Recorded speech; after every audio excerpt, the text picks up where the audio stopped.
Hello everyone and welcome to the Paint Can channel, or welcome back, whichever it is. And welcome to Paint Can's non-fictional storytelling time, when we tell non-fictional stories.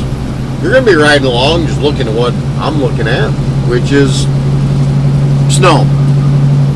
I swear it has been nothing but snow for about the last, I don't know, 2 weeks, whatever.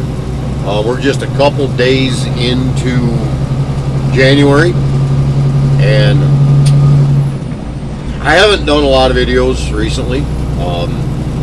One thing I'm struggling with, to be completely honest with everybody, one thing I'm struggling with right now is in the trucking side of things, I'm not allowed to show you anything within the terminals. The terminals have asked, and I've got actually a handful of subscribers that are terminal workers, and they have asked me, please do not show anything at the terminals when you're coming in, leaving, any of that. Same thing kind of goes to a point with some of my customers. I feel a little strange safety and security wise of showing much of what we got going on there as well. So I'm struggling with content for the trucking side of things during the winter when things are so busy. We're running a lot of hours. Right now we are on a waiver for propane haulers. We can literally legally drive as many hours as we can physically handle. Good thing, bad thing, that can be argued both ways. Is it really changing what I do? Not really. But it does kind of cause more lines and longer lines once we get to the terminal, which kind of stinks. But, you know, that aside, I want to tell you a story. Don't know if you're interested or not, but when we speak of the trucking side, pardon me for the cough, I've been sick, trying to get over it. But on the trucking side of things, where did I start? Hello, Mr. Officer. Where did I start? How did I get into doing what I do? What's my trucking history? Why did I not turn right on red? Well, it's because I'm hauling hazmat and it's not legal. So with that, we got a green light now. So anyway, back in the end of 91, I got hired by a road construction company called Green Island out of the Albany, New York area of Glenmont. I was a laborer for them, ran a mini roller for them, so did some operating and such. Got laid off for the winter. Come next spring, talked to some of those in charge of the job that I was on, some of the big bosses of the company. They didn't need a lot of laborers. Had some jobs really, I would say, close to home, but not super close to home. But in the road construction industry, if you're 30 miles from home, that's pretty close to home. So my father had a really wise statement he made. Worst thing you can do in road construction is be out of sight and out of mind.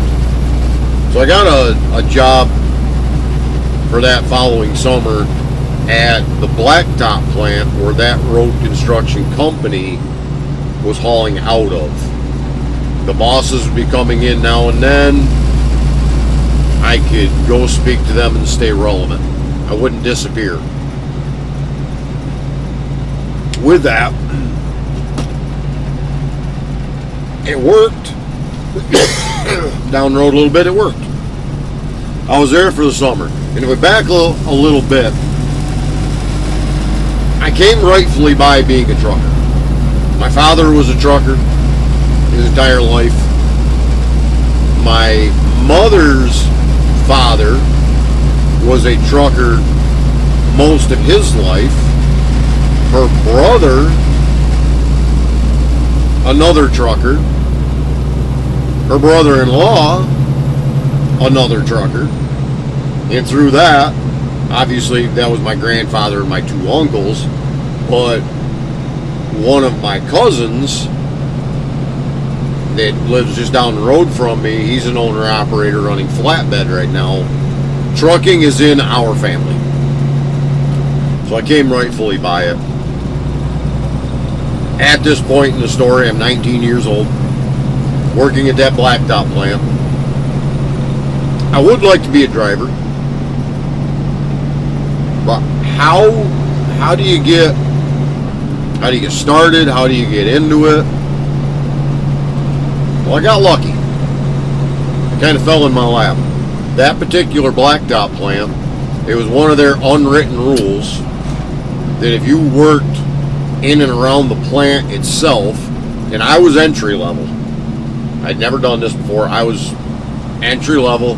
Literally, my job was to watch a conveyor belt, and as the little drippings and droppings flung off the rollers, occasionally shovel that up, throw it on a conveyor belt. It went by. If they shut down, make sure that the feeders shut down and didn't continue to run and bury the belt, or the cold mix went into the heating drums, would build up with some mud because of the sand part of it.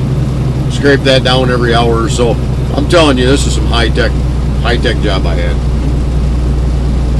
With that said, anybody who worked in and around the blacktop plant was expected by the end of your first season working there that you would have your CDL. Do you want a Class B? Do you want a Class A? Doesn't matter. They had a lowboy that you could get your Class A on, and they had dump trucks that you could get your Class B on. In the process of this summer, we had one guy that had gotten his Class B his first year. Now he's in his second year. Decided you want a Class A. And at that point, you could get your Class A at 18. Unbeknownst to him, the fine state of New York was already in the process of changing Class A to 21. He literally went and took his road test. 19 years old. He and I went to school together. He was 19 years old. He was not allowed to get his Class A until he was 21. He had his road test. He passed his road test. All was good, but he was not allowed to drive because he was in that window between 18 and 21 that even though he had his license, he still was not allowed to drive until 21. Anybody kind of in that window got bit by it. Seeing him get bit by it, Class B was still 18. Well, I wasn't going to go through what he went through. So, if there was a rain day, not making blacktop in the rain, if there's a rain day, get your butt in one of those trucks and haul stone, haul sand, whatever. Get yourself some driving experience. They were very adamant about that. Well, if you're going to force me to get my CDL, buddy, I'm doing it. There's no question. I'm going to get that CDL. They offered up the truck, the whole deal. Kind of interesting. The day I went to go get my CDL, the truck that I had driven the most, got the most used to, apparently we didn't do good enough pre-trip. New York State annual inspection sticker was about a month out of date. It's not going to pass the pre-trip part of the CDL test. So I go in a jump in a truck I'd never driven before. Go take my road test. Not a problem. Pass everything. Did a little bit of driving for that company. But again, that road construction company kept in the loop with them. A couple times that following winter, drove out to Albany. Said, hey guy, I'll come back as a laborer, but just so you know, I got a CDL now. Class B. I know you own a bunch of dump trucks. So with that, I got hired on as a driver with little to no experience. Again, fell into a great deal. was getting paid union scale for everything I did, even though they didn't have to. At that point, we're into 93, and it was like 17 bucks an hour. Minimum wage was around 4. It was good money. May not be good money anymore, but that was good money back then. Made good money that summer. Got laid off for the winter. Came back next season. That company with their dump trucks, they almost all of them had a Canadian dump box on it called Bebo. And if anybody on here knows anything about Bebo dump boxes, they're a unibody construction similar to a car. Total unibody. And they were kind of a cool concept that really didn't work in true application. They had a flapper in a box. They hooked to the exhaust on your truck, and you would run your exhaust through the dump box, through the open unibody area, and it was considered a heated box. So if you're hauling blacktop, it would help keep the blacktop hot. Really cool concept, horrible application, because the opening in the back, when you got rain in it, the water would sit inside the unibody frame rims. Well, much like a car exhaust, you get a lot of moisture in there, your exhaust will rot out. Well, they'd had a couple boxes that they had to rebuild the back corners around the hinge pins and pivot pins, whatever you want to call it, because they were rotting out and cracking. The box I had on my dump truck wasn't cracking, wasn't anything. One day the box was going up in the air and it decided to crack, break, and everything all at once. It dumped the box right off the side of the truck. So at that point, I mean, we got more drivers than we do trucks. So basically because of that, I ended up losing that driving job.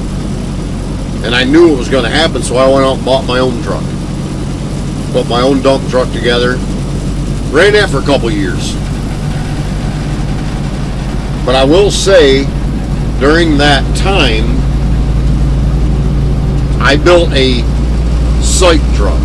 One that would be on a construction job, wouldn't do a lot of running, wasn't one you'd be hammering up and down the road with. There had been for a few years a tremendous amount of site work. So I got an older truck, put a box on it. It was a pretty decent truck, but it was an older ride. It was actually a 1972, and this would have been coming into the winter of 94 and 95. So she was an older truck, but pretty good. Had an old screaming 238 Detroit 2-stroke in it. Made a lot of noise, but not a lot of power. Turns out that year and the next year, there was no site work. It was all tonnage work. Not the truck to do that kind of stuff. But that's what I had, so I ran it. And I will say, running a site truck on tonnage jobs is probably one of the best ways that you can go broke. Timing was off. That's all. Simple, bad timing. Fast forward a little bit to the end of that, owned that truck for a couple of years. At that point, I was kind of sick of the dump truck. Wasn't making any money. And there was an opportunity at a local lumber mill to be a house truck for them. Hauling flatbed, hauling their lumber. So if you've been around the channel at all, you know, and I don't hide where I live. New Berlin, New York. Very central part of the state. We could basically set our rate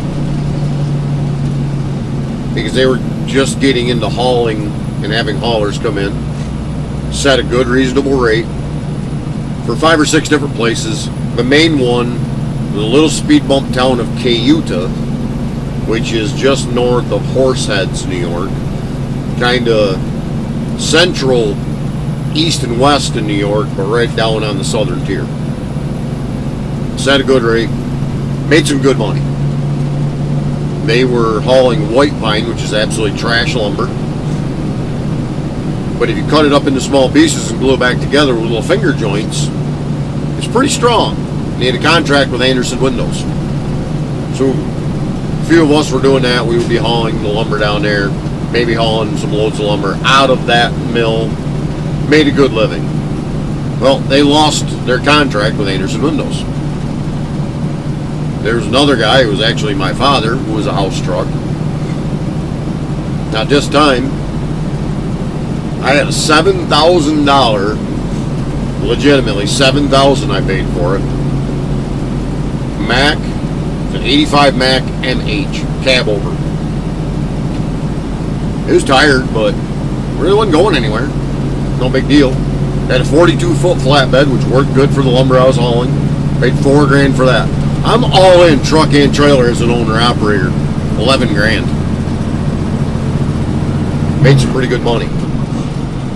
I had upgraded after the first year of that to an 87 Freightliner, which honestly, in the end, I think was kind of a downgrade. It was an upgrade that was a conventional, not cab over, but kind of a downgrade because it was a Freightliner and it was the roughest riding truck I've ever sat in my life. Kept that a little while.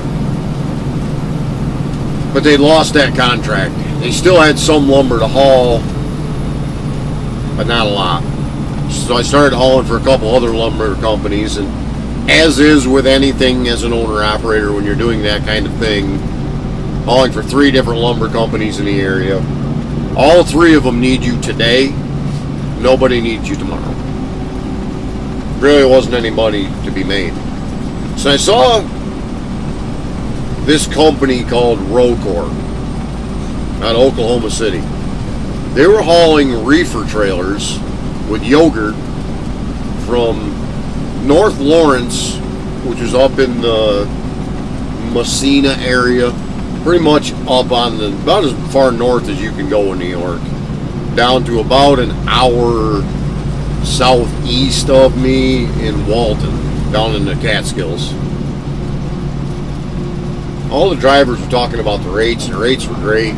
Drop and hook on both ends. Pick up a loaded, take it to Walton, go right back up, just round and round and round. And this round and round would take me literally just a hair over 500 miles for the day and drop me right back at my house. My truck, their trailer. Everything on paper sounded good. They talked about being paid percentage, but this is the rate. This is what it pays for that load. Cool. It was a good rate. Well, that company lied about everything, and they were telling the 100% rate, not the actual to the truck 67% rate. Let me tell you, there was no money in that company. Stayed with them for 1 year. I had a 1-year lease with them. Toward the end of that year, 2 other trucker friends of mine, they lived right in the New Berlin area. They had hauled flatbed, got on with a nationwide company that did a little bit of van work, but almost all flatbed, 100% owner-operator fleet. I'd learned the companies that have their own trucks and have owner-operators, company gets the good stuff, owner-operators get whatever's left. Not good for the owner-operator. This is 100% owner-operator. Stayed with them 2.5 years. It was Mercer Transportation out of Louisville, Kentucky. Or as they would say, Louisville. Great company. Treated me and everybody there great. Pretty good rates. Pretty good company. I had an issue though. The issue I had is my wife would always ride with me. We'd just gotten married when I was driving for Rocor as an owner-operator, and we wanted to ride together. So she came along, and the agreement we had is we would be home every weekend. We didn't mind running the road, but we would be home every weekend. Mercer didn't have a lot coming in and out of New York. It was tough to make good money. If you lived anywhere near the home office or in the Carolinas, man, you could make money. If you stayed out 3-4 weeks at a time, you could make money. Great company. So 2.5 years in with them, but now this would have been signing on with them in spring of 99, and I had upgraded to a 95 Freightliner FLD 120 with a big old condo 70-inch sleeper. Great for my wife and I. A lot of storage, a lot of room. We're running the road. We're doing good. Truck's wore out. So now comes the question. With a wore out truck, do you dump a bunch of money into it? It's almost paid off. Do you dump a bunch of money into it and rebuild everything? Do you sell it, trade it in, whatever, on something newer and upgrade? Or do you just say forget about it and get a driving job closer to home? Well, we're at a position in our marriage where we wanted kids. Typical marriage, we wanted kids. Really difficult to do that out on the road. Timing was perfect. So we dumped the truck, dumped the trailer. At this point, when we did that, this was 01, and I was pulling a 48 foot by 102 wide Transcraft Eagle combination flatbed. Bought that brand new. We were doing pretty good. But the over-the-road life was getting rough. We wanted kids. We made the decision to come off the road. I went to the unemployment office, not to draw unemployment, but I know they've got a lot of job listings, and I found a job listing for the Marabito Fuel Group, hauling gas, diesel, fuel oil, kerosene, that type of stuff, doing a lot of gas station work. They do a lot of home delivery stuff, a lot of Class A, a lot of Class B. They were in a very big growing spurt at that point, and they were looking for drivers across the board. The pay wasn't good, the benefits weren't good, but it got me off the road and home every day at that point, because you start out on nights and weekends. That's the way the fuel industry is. You start out nights and weekends. So with that, I accepted that job. I just called their main number. Hi, I am who I am. I'm looking for a driving job. They said Class A or Class B. I said Class A. They put me in touch with the guy who was in charge of the tractor trailer division. Spoke to him, got hired on the phone, had to come down, do the paperwork. They were out of Sydney, New York, which about 25 minutes from my house. They had branches that were closer, but that's where they were out of. That's where I was to train. I give them a lot of credit. They're willing to hire someone with no fuel experience, put you in a truck with an experienced trainer, and they would train you for a minimum of a month, even if you had experience, because their way of doing business wasn't necessarily the same as another fuel company. And they want you to be reprogrammed to do it their way. Well, being that I had zero fuel experience, they chose to give me 5 weeks of training with 3 different trainers. Because one guy, the main trainer, he was scheduled to take a week off vacation. So in that week, I rode with 2 other trainers, all good trainers. Honestly, still friends, almost 25 years later. Really decent friends with one of them, who I actually haul propane with now at a different company. He's still there at Marabito. So long story short, the job was always just good enough to keep you there. Just bad enough you always wanted to leave, but very difficult to find something that was overall better. You could work as many hours as you wanted to work. There was always overtime. The company was big enough where there was never a question about your pay. It was always there. Company's got money. Not a question. They were growing. Job security, not in question whatsoever. There was great job security there. But with that came a huge amount of micromanagement. Cameras facing forward, cameras facing the driver, IT getting on your company phone and turning the camera on to spy on you throughout the day. Not a good situation. Managers coming and going constantly. I was there 20 years and I bet I had a minimum of 10 different bosses in that time. Not a good all-around scenario. Yeah, I wasted 20 years of my life there. Toward the end of it, a few years still to go,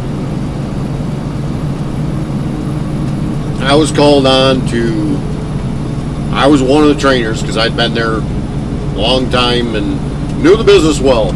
I was called to train a new guy.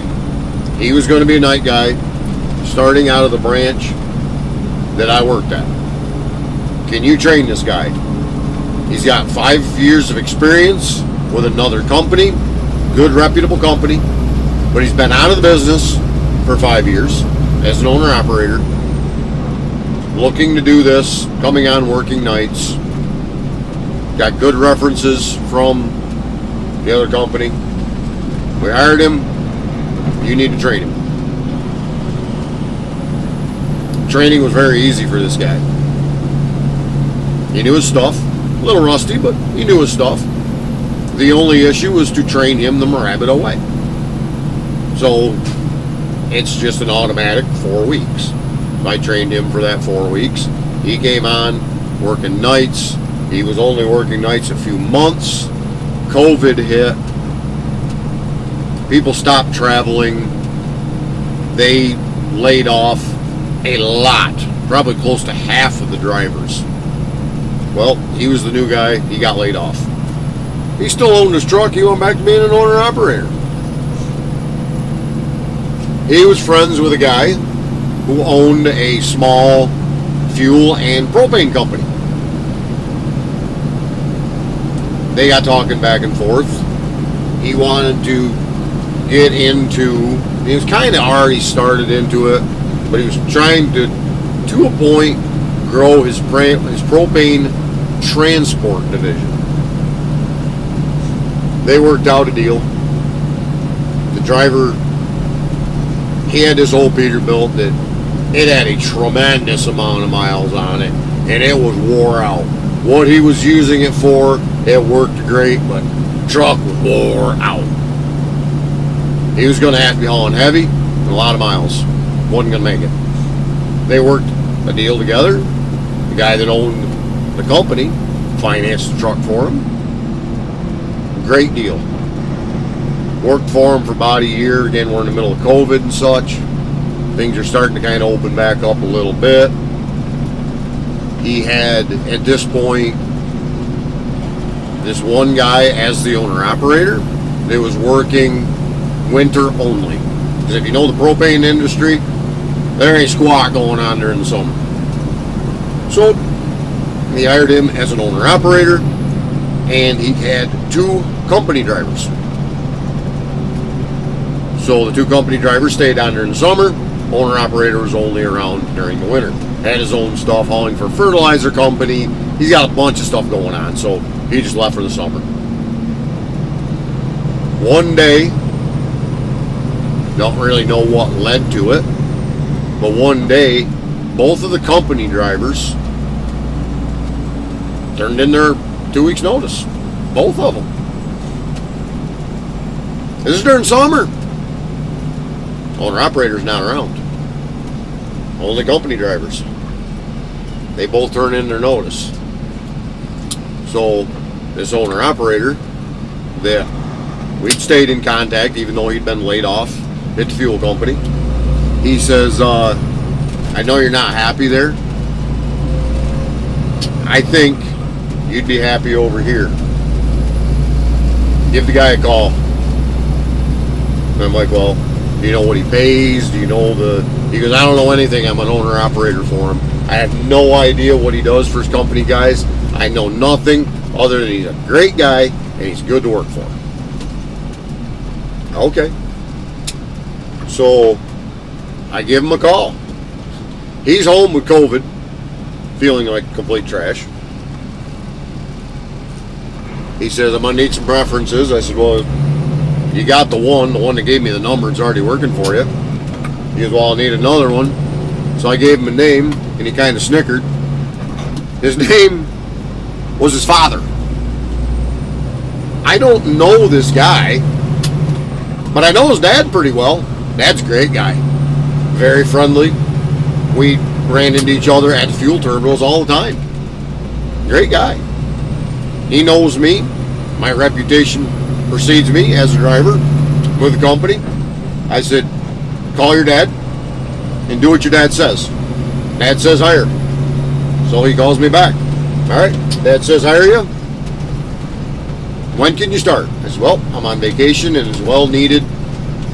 I can start in a week. He says, you're going to give the other company 2 weeks notice? I said, they would never give me 2 weeks notice, and I really don't care about burning that bridge. So about a week later, I started with the company I am at right now. Been here a little over 4 years. I started with them driving I'll back up a second, with Mirabito, the fuel company. At this point, we are just a tick over 4 years ago. So we're in 21.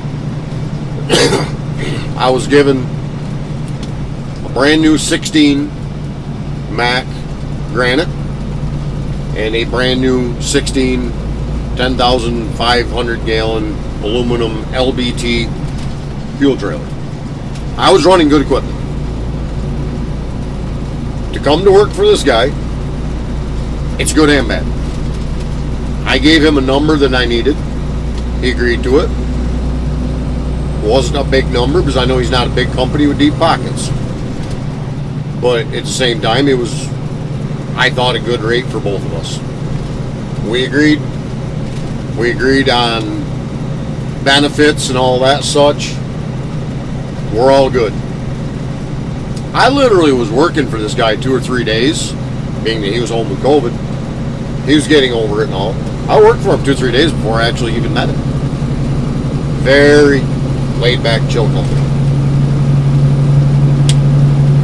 The guy that was to train me to do propane tells me propane and fuel are really similar. You're going to learn this really quick. I got trained for about 2 days. Good enough. Because it was very similar in a lot of ways. Not a hard learning curve. But he had his own gig within the company he had to get back to.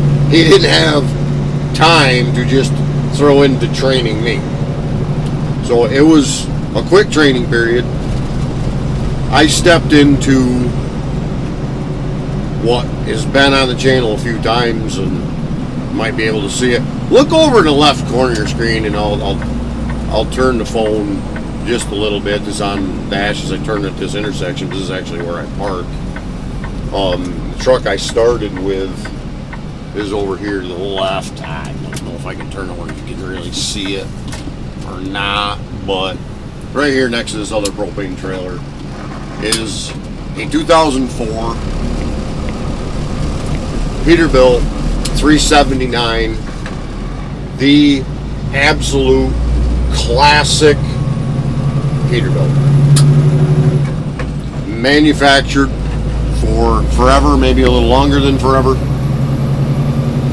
If you think Peterbilt, you think 379. So, I'm going from a 16 to an 04. I'm going from about, I don't know, 250, 300,000 miles on a truck to literally over 2 million miles on this Pete. I'm stepping up to a very classy truck, but I'm stepping into a very tired truck. We discussed it. He also had a 2019 Freightliner Cascadia. Very light spec, underpowered. It was a lease truck. I drove that a little bit. Had under 200,000 miles on it. That 2.5 million mile Peterbilt was twice the truck of that nearly new Freightliner. So I was given my choice, drive whatever you want. So I drove the Peterbilt. 70-inch high-rise sleeper on it.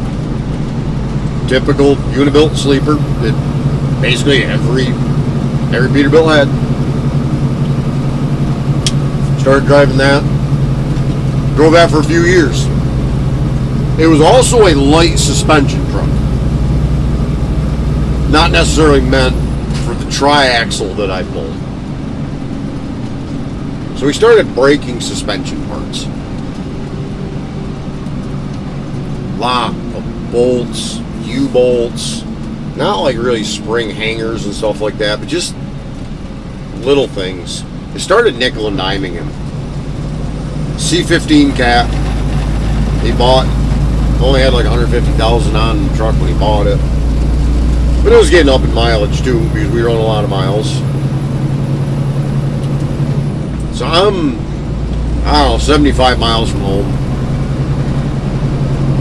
He had just gotten back to the owner of his company, big into dirt track racing. He just gotten back from, I believe, Delaware.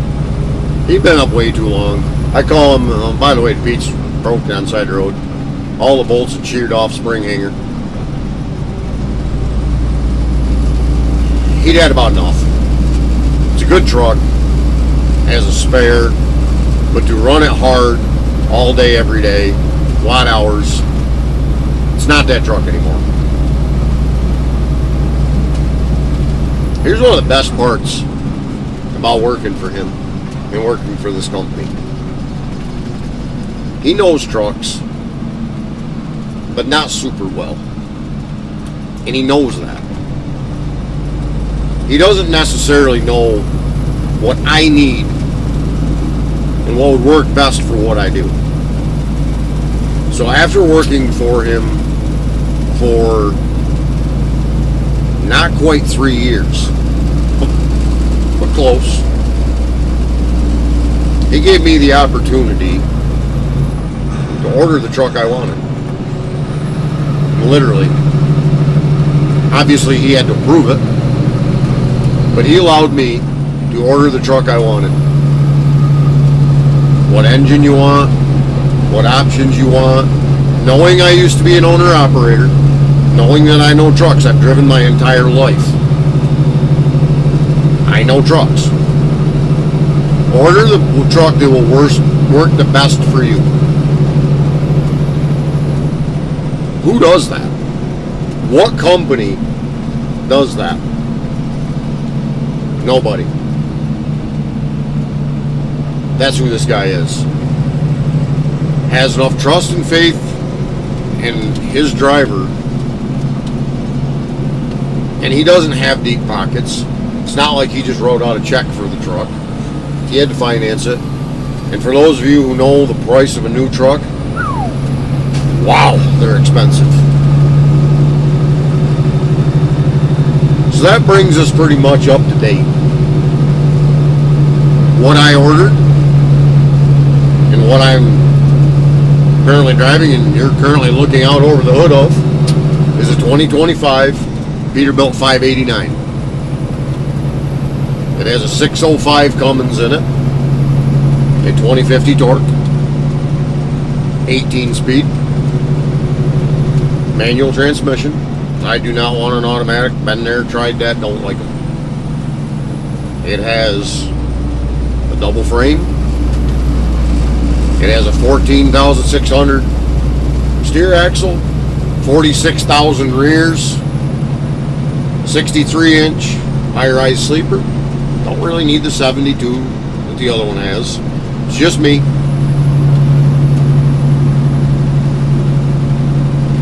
I didn't waste money on the truck. There's a lot of things that I could have put on the truck. I didn't. We put a big old crash bumper on the front of it. Everybody wants a Hurd bumper. I've got a Hurd bumper on the 379. Great bumper. Found a company named Alliark. $1,300 cheaper delivered than Hurd was without shipping. Never checked to see what shipping was from Hurd because I'm going to take a chance on an Alliark. After getting the Alliark, I think it's twice the bumper of a Hurd. It's a good one. This thing is built.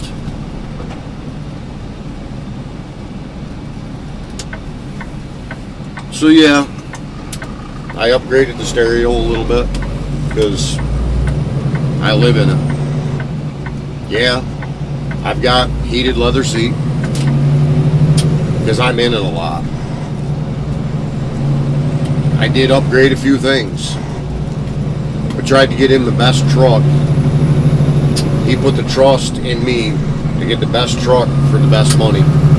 I tried to do that for him.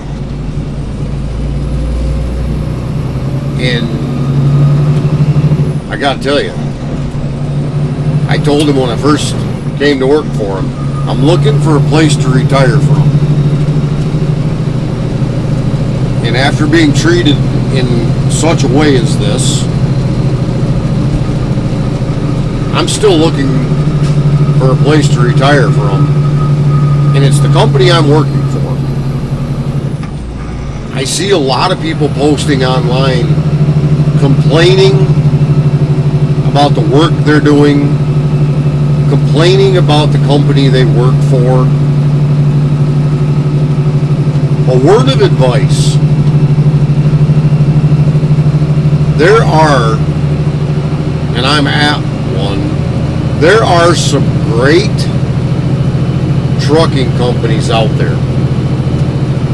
And there are some trash out there.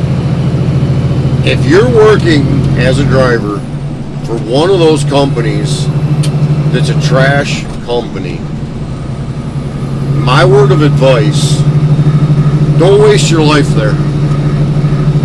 Just don't do it. Don't waste your life there. That blacktop plant that I started with was not a good job. But it was awesome that they forced me to get my CDL. That construction company, the dump box fell off the side of the truck. I almost every day dreaded going to work for that company. The bosses on the particular jobs, the foremen, some of the superintendents, good people. The man who owned that company was the rudest, most obnoxious jerk ever. He made it terrible to go to work. As an owner-operator, I enjoyed it. When I pulled a reefer for Rocor, not what I'd hoped it would be. Mercer was phenomenal. Coastal Lumber that I pulled for as a house truck. Awesome, awesome people. There's good driving jobs out there. There's good driving experiences out there. And if you're in a bad one, get out of it. Just get out of it. That 20 years that I was with Mirabito, I appreciate the fact that I made good money there. At times I had good equipment. The majority of the time I was there, I had garbage equipment. But toward the end, I had some pretty good equipment. But just about every day, because of the cameras, because of the micromanagement, because of everything involved, it was a paycheck. I put more into that company than I probably should have, but that's my work ethic. Driving for Paramount, I go above and beyond every single day. There is no question but what I go above and beyond, but there's a reason for it. The man that owns the company, I know, appreciates it, and I believe he is willing to, and proved it in allowing me to order my own truck, proved that he's willing to go above and beyond for me. You get in with a company that cares. A bunch of men and women in this company, some of them are family with each other, but it feels like family. There's something to be said for that. There's definitely something to be said. Sometimes for these smaller companies, that it's more personable. I don't have a camera facing me. I don't have a camera facing forward other than the one you're watching right now, if you're still with me.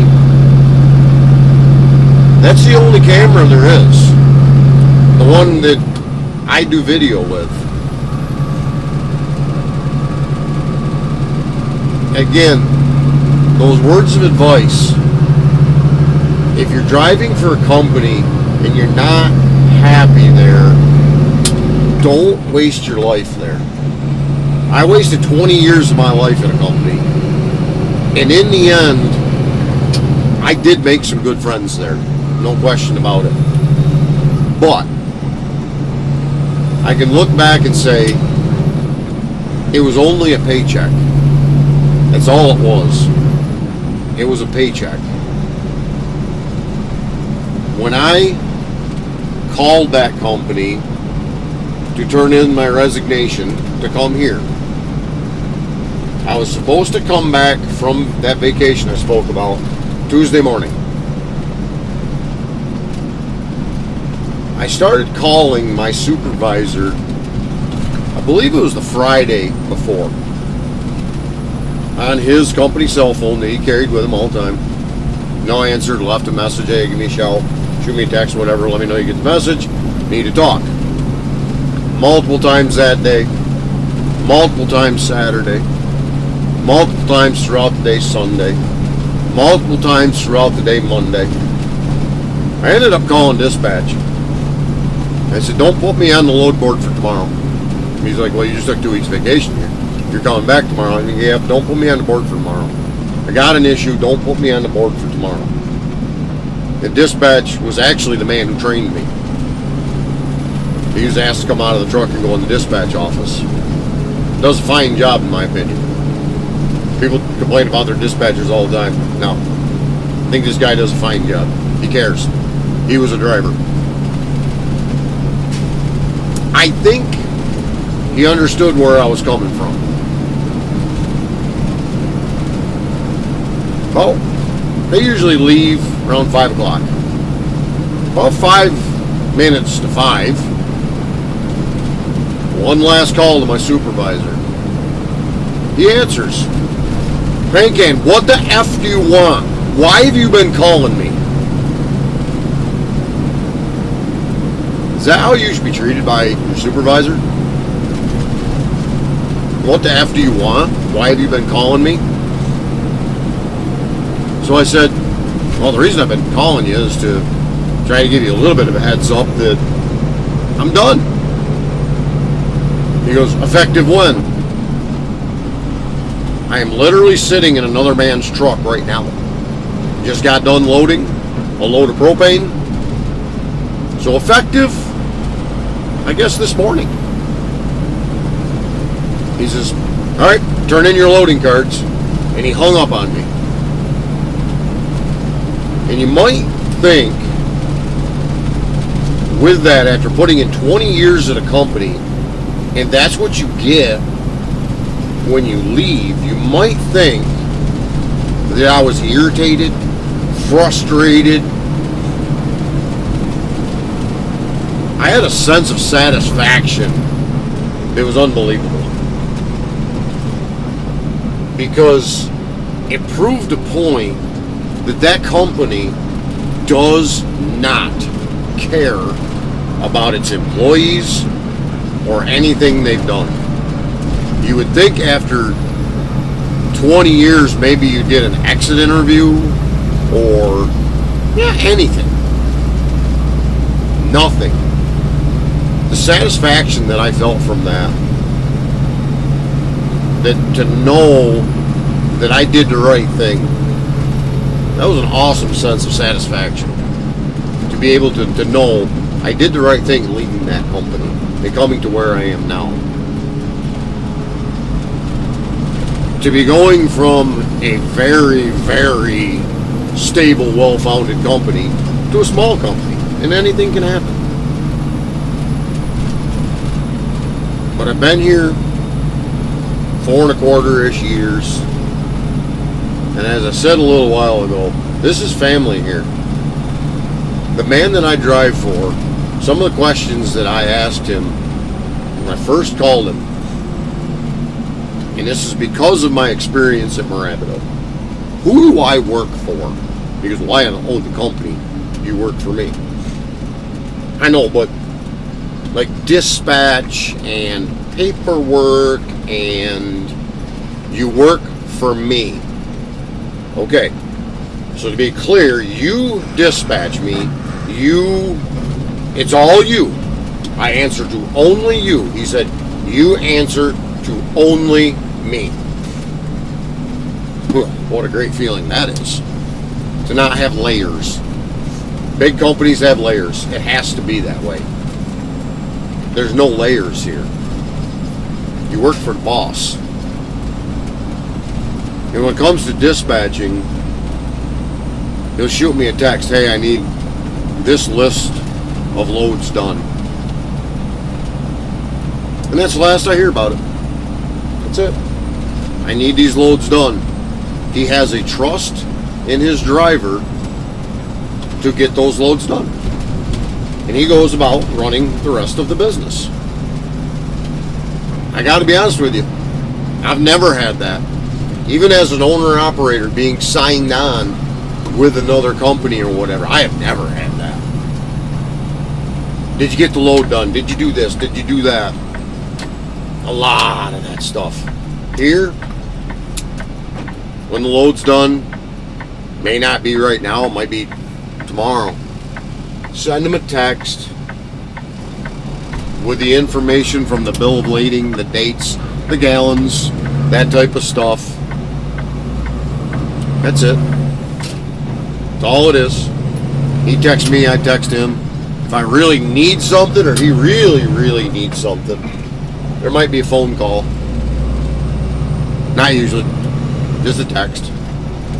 Hey, I've got this load for you. The load I'm on right now is a company load going to our office, main office in Hubbardsville, New York. I delivered one to him Saturday, early afternoon.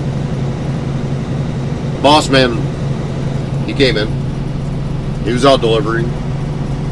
He was doing deliveries on New Year's Day. He knows what it takes. He's out here working just like the rest of us. I texted him, with what I got going on next week, if we're going to pull a little bit out of this tank, I really should, Sunday afternoon, Sunday night, whatever, I really should go get another load for here.